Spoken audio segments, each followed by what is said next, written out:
Hello students, जेपीआईसी के online class में आपका स्वागत है। विद्यार्थियों, हम मिश्रण के घटकों के पृथक्करण की विधियां पढ़ रहे हैं। आज की विधि में हम पढ़ेंगे प्रभाजी आसवन विधि। प्रभाजी आसवन विधि, प्रभाजी आसवन विधि।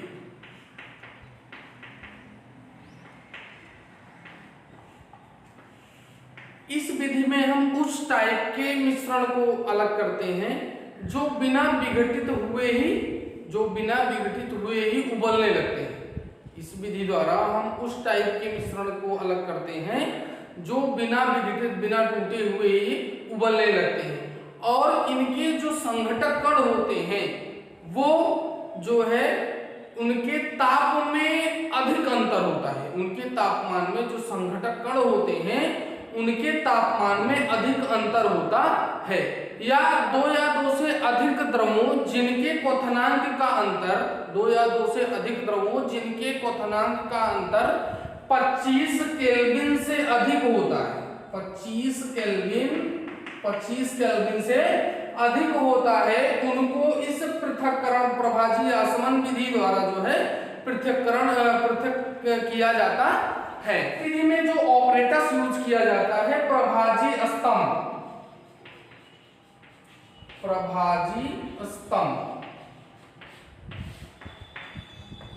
प्रभाजी स्तंभ एक नलिका होती है जिसमें कांच के गुटके भरे होते हैं जो वाष्प को संघनित करने के लिए सतह प्रदान करते हैं। एक नलिका होती है जिसमें कांच के छोटे छोटे गुटके भरे होते हैं और जो वायु यहाँ से, जो जलवाष्प या जो कोई भी वाष्प जो है यहाँ से गुजरती है तो इनको जो है संघनित करने के लिए एक सतह प्रदान करते हैं। इसी को हम क्या कहते हैं? प्रभाजी स्तंभ कहते हैं।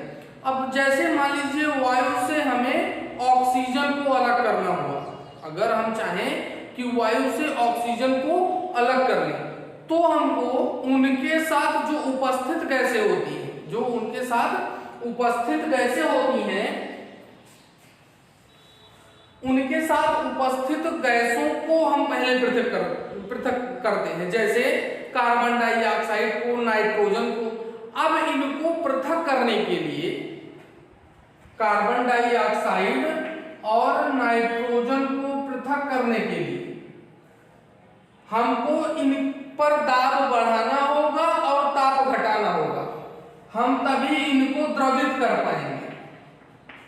आपने पिछली क्लासों में पढ़ा होगा या फिर आगे पढ़ेंगे कि अगर हम गैस का ताप घटाएं, गैस का जो है ताप घटा दें और दाब बढ़ा दें तो उनकी अवस्था में हम परिवर्तन कर सकते हैं।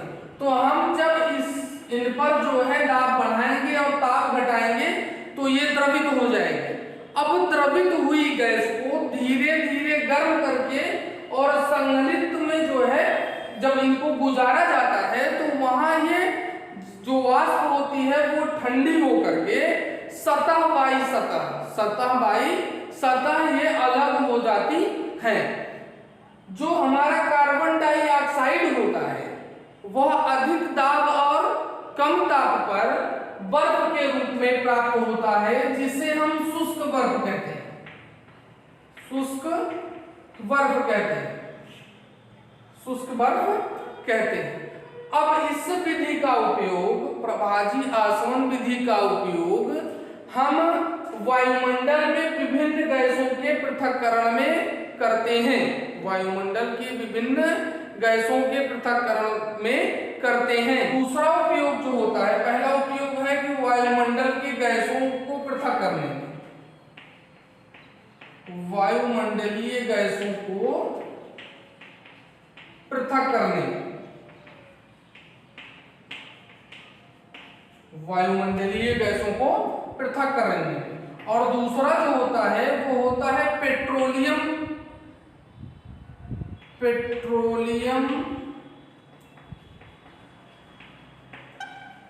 पदार्थों के पृथक्करण।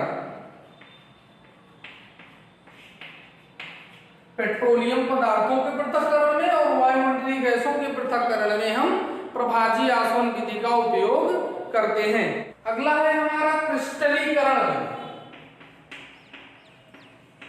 क्रिस्टलीकरण विधि। क्रिस्टलीकरण विधि द्वारा हम विलयन से ठोस पदार्थों को अलग करने में इसका उपयोग करते हैं। यहां से हमको क्या मिलता है?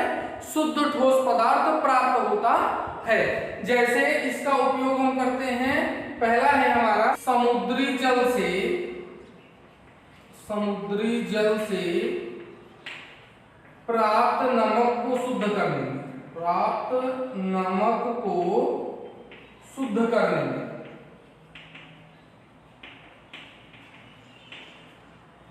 और दूसरा है अशुद्ध नमूने से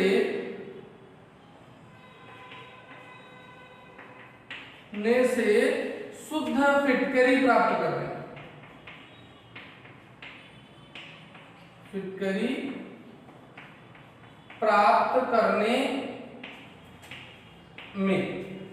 शुद्ध फिटकरी प्राप्त करने में। यहाँ पर हम एक शब्द आया है फिटकरी। सभी विद्यार्थियों से जो है फिटकरी का सूत्र और रासायनिक नाम,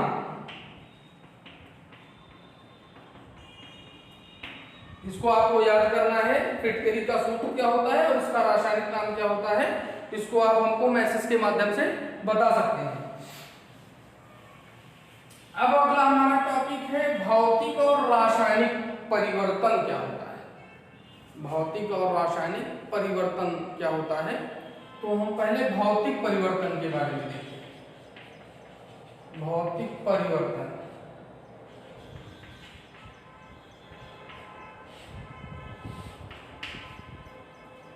किसी भी पदार्थ की अवस्था, गलनांक, क्वथनांक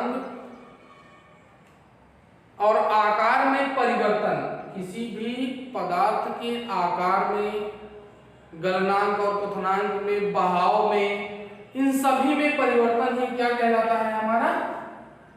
गलनांक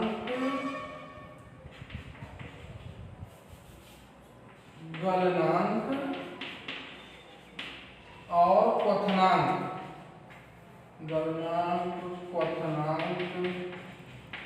बहने का गुण और आकार,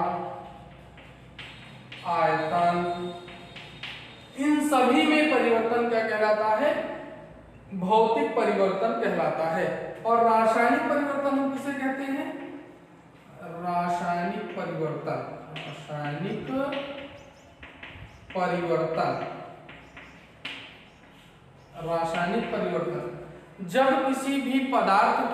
जब किसी पदार्थ के स्वाद में, गंध में परिवर्तन होता है। स्वाद, गंध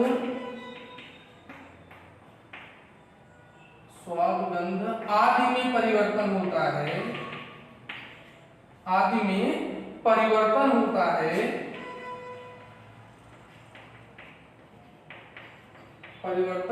है।